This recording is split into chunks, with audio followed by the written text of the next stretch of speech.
I tracked his credit card to a hotel room and found him with my cousin, but what I did next made them all wish they'd never underestimated the quiet one. I'm standing in a hotel parking lot at 9:47 p.m. on a Thursday night in October, my hands shaking so hard I can barely hold my phone. Through the third-floor window I can see them. My husband of 23 years, my cousin Rachel. They're laughing. She's wearing the earrings I gave her last Christmas. He's got his hand on the small of her back the way he used to touch me when we were young and still believed in forever. The worst part, I'm not crying, I'm not screaming. I'm completely, eerily calm. Because right now, standing here in the cold Connecticut air, breathing in the smell of rain and asphalt, I realize something. I've been preparing for this moment my entire life. Every time I was told I was too sensitive. Every time my sister got the new car while I got the hand-me-down. Every time my mother said, "Why can't you be more like Rachel?" This isn't just about catching my husband cheating. This is about every single person who ever made me feel like I didn't matter. And I'm about to make sure they never forget me again. My name is Diane Foster. I'm 52 years old, though most people say I look 45, not that it mattered to him, apparently. I live in Fairfield, Connecticut, in a 4-bedroom colonial with the kind of kitchen that gets featured in local home tour. I have 2 kids, Marcus, 24, working in Boston, and Lily, 21, finishing her senior year at UConn. I've been married to Brian since I was 29. Before that, I worked as a paralegal. After that, I became what my mother called just a housewife, even though I managed every single detail of our lives while Brian climbed the corporate ladder at his insurance firm. I'm telling you this story today because I need you to understand something. The woman who gets betrayed is never the woman people think she is. I wasn't stupid, I wasn't blind, I wasn't naive. I was exhausted, I was busy, I was taking care of everyone else while they were busy taking care of themselves. And I'm done. The beginning, 3 weeks earlier. It was a Tuesday afternoon in late September when I started noticing the changes. Small things, Brian coming home later, the way he'd started showering as soon as he walked in the door instead of collapsing on the couch like he had for 2 decades. The new cologne, something expensive I didn't buy him. But it was the phone that really tipped me off. We'd always had an open phone policy.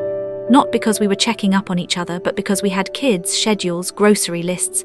His phone was just there, but suddenly he was taking it everywhere, to the bathroom, to the garage, to the backyard when he needed to make a work call.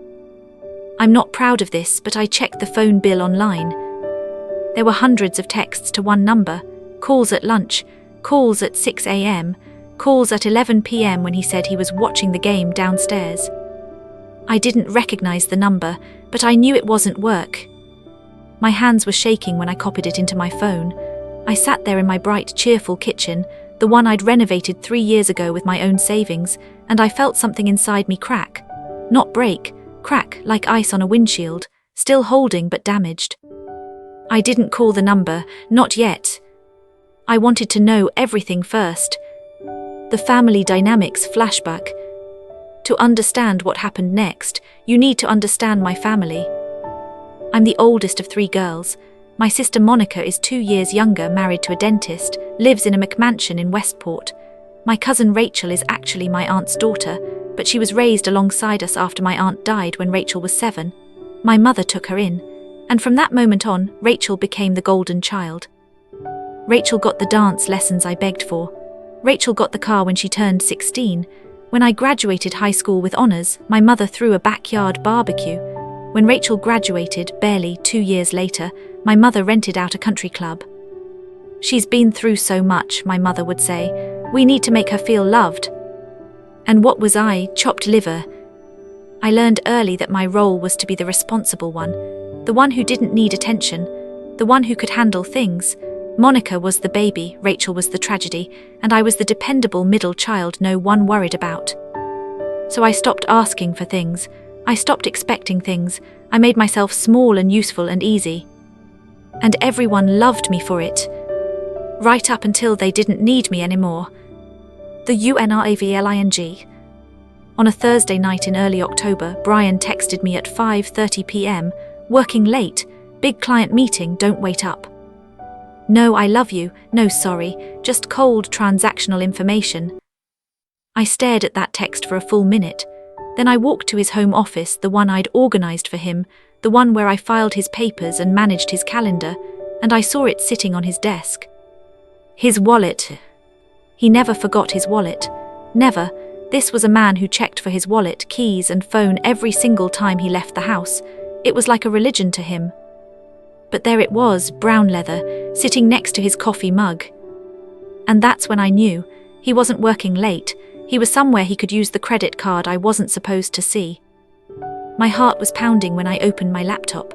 I logged into our bank account, the joint one, the one I managed, the one he barely looked at because you're so good with money, Di.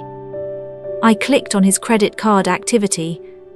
6:47 p.m., Whole Foods $47.83. That was me earlier.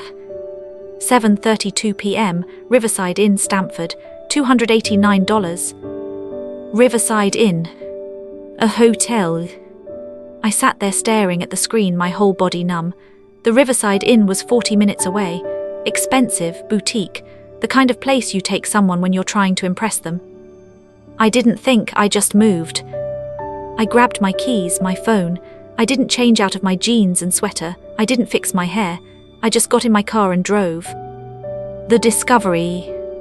The Riverside Inn sits along the harbour in Stamford, all brick and ivy and white string lights. Romantic, intimate, the kind of place Brian and I went to for our 10th anniversary. I pulled into the parking lot at 9:30 p.m.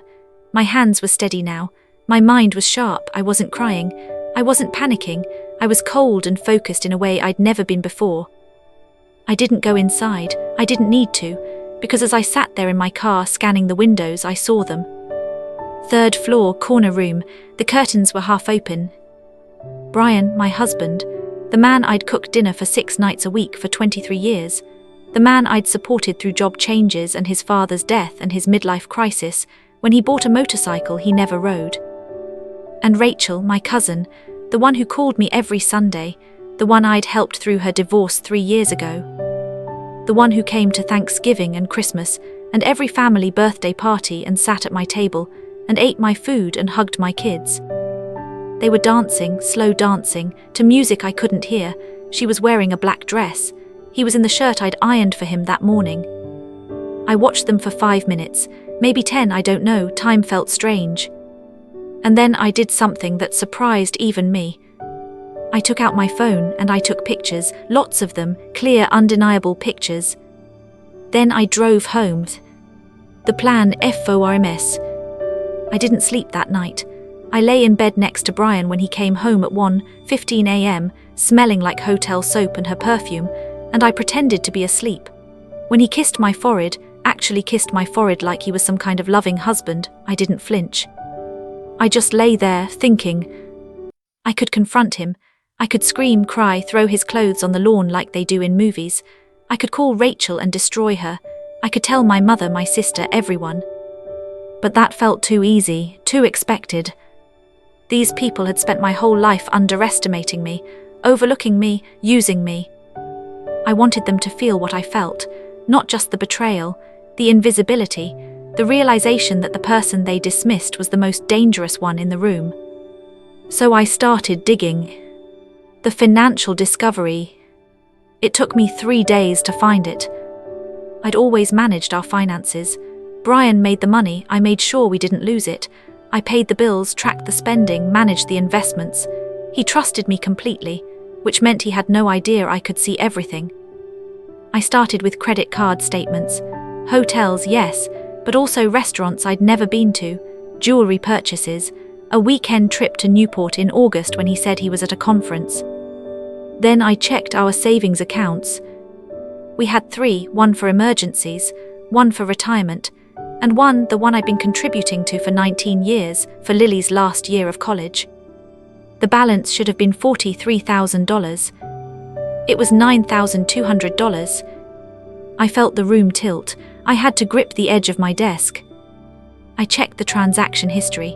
Withdrawals, transfers, all authorized by Brian. Over the past 8 months, he'd been slowly draining Lily's college fund. For what? Hotels, gifts for Rachel. I printed everything. I made copies. I saved files to a thumb drive I hid in my tampon box, a place I knew he'd never look. And then I kept pretending everything was fine. The family gathering. The breaking point came 2 weeks later at my mother's house. She was hosting Sunday dinner, the monthly tradition we'd had since I was a kid. My mother, my sister Monica, Rachel, all our families. It was supposed to be nice, wholesome family. I'd almost cancelled, but then I thought, no, I want to see them, I want to watch them pretend. Brian came with me, held my hand in the car, kissed me before we went inside. I smiled, I played along. Rachel was already there, sitting at the kitchen island, laughing with my mother. She was wearing a bracelet I didn't recognize. Gold, delicate, expensive. Diane, she jumped up and hugged me. Oh my God, I've missed you. I hugged her back, missed you too. Brian shook hands with my uncle, made small talk, helped himself to the cheese tray I'd brought. Everything was so normal, so sickeningly normal. At dinner, my mother made a toast. To family, the people who know us best and love us most. I raised my glass, I smiled, and I thought, you have no idea what's coming. But it was what happened after dinner that sealed it. I was in the hallway heading to the bathroom when I heard them, Rachel and Monica, talking in the guest room. I still can't believe she doesn't know, Rachel said, laughing softly. I mean, Brian's not exactly subtle. She's oblivious, Monica replied. She's always been like that, head in the sand. It's honestly kind of sad. Do you think we should tell her? God, no, it would destroy her. And honestly, maybe Brian deserves better. Diane's been so boring lately. I stood there in the hallway, my hand on the doorframe, every muscle in my body rigid. My sister, my cousin, laughing about me, pitying me. I didn't go into the bathroom. I went back to the dining room. I sat down next to Brian. I put my hand on his. And I started planning how to burn their entire world down. The Revenge Part 1, The Evidence. I spent the next week gathering everything I needed. Maury photos, Maury financial records, text message records I pulled from our phone company account. I even hired a private investigator, a woman named Janet who'd been recommended on a local Facebook group. She got me everything. Hotel check-ins, restaurant reservations, a paper trail that could sink a ship. But I didn't want to just expose them. I wanted them to destroy themselves. The Revenge Part 2, The Family Meeting. I called a family meeting for the following Sunday. At my house, I told everyone it was important, that I had something to share. They all came, my mother, Monica, Rachel, Brian. I'd made coffee, set out pastries, lit candles, made it cozy. We sat in my living room, the one I'd decorated, the one I'd made beautiful, and I smiled at all of them. Thank you for coming, I said. I wanted to talk to you about something that's been weighing on me. My mother leaned forward. What is it, sweetheart? I looked at Brian, then Rachel, then Monica. I know, I said simply. Brian's face went white. Rachel's smile froze. You know what? My mother asked, confused. I pulled out my folder, placed it on the coffee table. I know about the affair. I know about the money Brian stole from Lily's college fund. I know that Rachel has been sleeping with my husband for at least 6 months. And I know that some of you, I looked at Monica, knew and said nothing. The room exploded. Brian started denying. Rachel started crying. My mother started yelling. Monica just sat there stunned. But I wasn't done. I've hired a divorce attorney, I said calmly. I have evidence of adultery and financial misconduct. I'll be taking half of everything, plus compensation for the stolen funds. Brian, you'll be hearing from my lawyer tomorrow. Then I turned to Rachel. As for you, I've already told your work about the affair. That's right, I called your HR department. Turns out sleeping with a married colleague's spouse violates your company's ethics policy. Enjoy your probation. Rachel's face crumpled. Diane, please. And Mom, I said, turning to my mother, I'm done. I'm done being the dependable one, the invisible one, the one who gets nothing while Rachel gets everything. I'm done making myself small so you can feel better about playing favorites. You want a relationship with me, you start treating me like I matter. Otherwise, you can have Sunday dinners without me. I stood up. You can all see yourselves out. This is my house, and you're no longer welcome in it. The aftermath. The fallout was nuclear. Brian tried to fight the divorce, but my evidence was ironclad. His lawyer advised him to settle. He kept his pension and his car. I got the house, half his retirement, and full repayment of Lily's college fund. Rachel lost her job 6 weeks later. Company restructuring, they said, but I knew better. Monica tried to apologize. I didn't answer her calls for 3 months. When I finally did, I told her we could rebuild, slowly, on my terms. My mother cried. She said I was tearing the family apart. I told her the family tore itself apart the day they decided I didn't matter. It took a year, but she finally apologized, really apologized. We have coffee now, once a month. It's not perfect, but it's honest. The ending, 1 year later. I'm sitting on my back porch on a Saturday morning in November, drinking coffee and watching the leaves fall. Lily's home for Thanksgiving break. Marcus is driving in tonight. The house smells like pumpkin bread. I'm 53 now, single, happy. I've started dating someone, a kind, gentle man I met at a book club. We take things slow. He knows my story. He doesn't try to fix me. I've also started painting again, something I gave up when I got married because there wasn't time. Turns out, there's plenty of time when you stop living for everyone else. Rachel sent me a letter last month, an apology. Long, detailed, desperate. I read it once. Then I put it in a drawer. Maybe someday I'll respond, maybe I won't. Brian's engaged to someone new, younger. I don't care. Because here's what I learned. Revenge isn't about destroying people. It's about refusing to be destroyed. For 52 years I let people make me feel small. I let them take and take and take because I thought that's what love was. Sacrifice, service, silence. But love isn't supposed to erase you. It's supposed to see you. And the day I stood in that hotel parking lot, shaking and furious and finally awake, that was the day I started seeing myself. Emotional outro. If you're watching this and you see yourself in my story, if you're the woman who's always fixing, always giving, always making excuses for people who don't deserve it, I need you to hear this. You are not too much, you are not too sensitive, you are not imagining it. And you are not stuck. I know it feels like you are.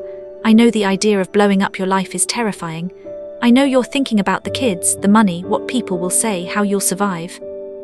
But you will survive, and more than that, you'll bloom.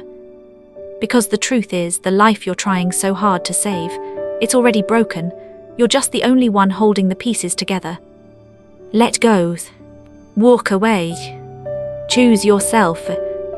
It won't be easy. Some people will call you selfish. Some will say you're overreacting.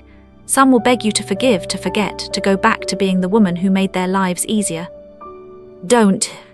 You are 52, 62, 42, 72, and you are not done.